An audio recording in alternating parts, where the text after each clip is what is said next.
Hi, my name is Remington. I'm a member of various organizations, but the most notable would be the Juan Gualberto Gómez Association for Cubans residing in Toronto.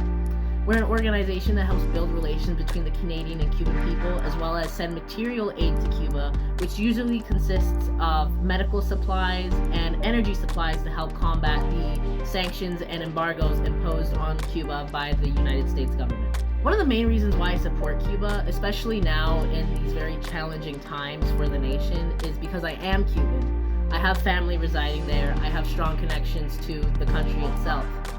I'm also aware that sanctions and embargoes do not harm who they intend to harm. They typically harm innocent civilians, people, industries, and infrastructure. The most notable industry being affected is the medical industry, which almost every single Cuban in the country, of course, relies on, but especially the most vulnerable being the elderly, the sick, and children. With hospitals struggling to keep the lights on, and with medical supplies struggling to enter the country, Cuba faces a massive humanitarian crisis amidst these genocidal sanctions and blockades. Cuba has done so much good in this world, from sending doctors to forgotten corners of the planet to supporting liberation movements across the world throughout various times in history.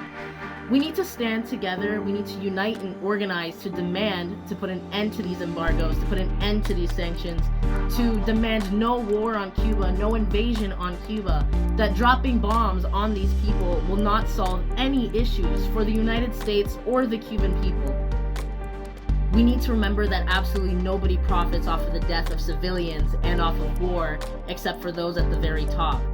We need to unite and organize in order to put an end to imperialism and aggression, not only within Cuba, but across the planet. Thank you so much.